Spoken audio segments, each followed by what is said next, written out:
Welcome to your Daily 5 for Thursday, January 30th, 2025. Well, this is certainly a rare week because not only do I have two pieces of good news, two fives in a row that are positive, but two fives in a row that are positive in terms of technology news, which is not something I get to do very often. But I saw an article about the online retailer bookshop.org, which came about during the pandemic and it's actually a store that I recommend to a lot of people. I don't really use it myself because, as I've talked about before, I don't really have room for any more books on my shelves. So now basically if I even buy physical books anymore, I basically have to do a get one, give away one routine with it because I really don't have the room. So I've told other people to use Bookshop because what they do, if you don't know, is when you buy a book from them, they allow you to pick a local bookstore and a portion of the proceeds goes from that sale to that bookstore.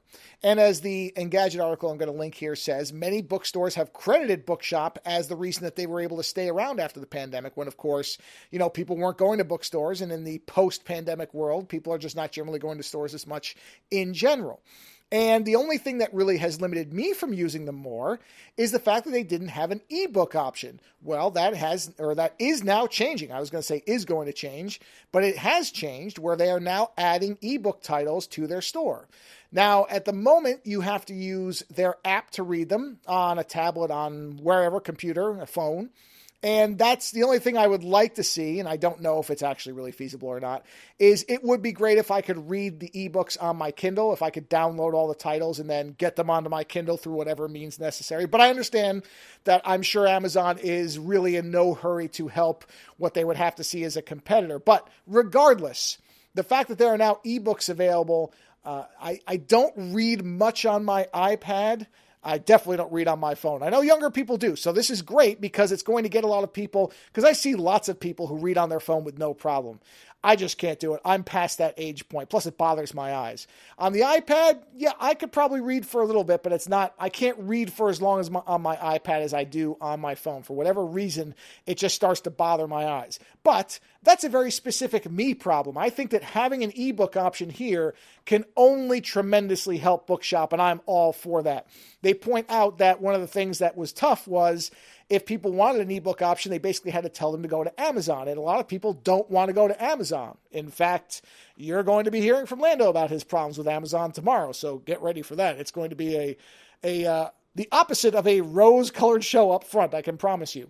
But in any event, I've loved the idea of what Bookshop does. I have told other people to use them. I've gotten other people to use them instead of Amazon, people who still buy traditional books, because I think that if for no other reason than having some alternative to Amazon, and everybody who's listened to this show for a while knows that I love the idea of alternatives, having one big source of anything and virtually the only one for most people is just bad. So for no other reason then it's not Amazon for books, I'm happy that not only is this store doing well, that they do appear to be thriving enough that they are able to add this option. And I'm glad that they're not compromising on price because they're not trying to undercut Amazon.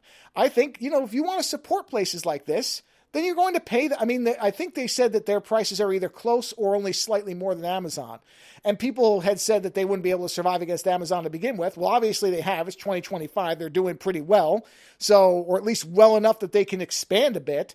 So I think this is great. I think from top to bottom, there is nothing bad about this. Not only does it keep an organization that has a benevolent mission in place, so that also benefits the local bookstores, but it gives people something besides Amazon so that there is something else they can go to. Because again, there are a lot of people who don't have the problem reading on a tablet or phone the way that I do. I see a lot of people that just read on their phone all the time. So just having an app that they open up and there are the books, well, there's nothing wrong with that. Just because it won't really work for me, that doesn't mean I'm not happy to see others get it. And like I said, if for no other reason, then it does put, even if it's a small dent, in what otherwise feels like the virtual dominance of Amazon over books along with shopping in general. So yeah, to me, this is a positive, a win-win on both sides. Number one, it's showing that Bookshop is doing well, that they're able to expand a bit and hopefully tap into a new market. And also it gives people something else where if they want a book, then their only option isn't Amazon. Because when you only have one option, then it's just not a good thing. So this is good news. And hey, 2 good stories in a week. I'm thrilled. All right, later.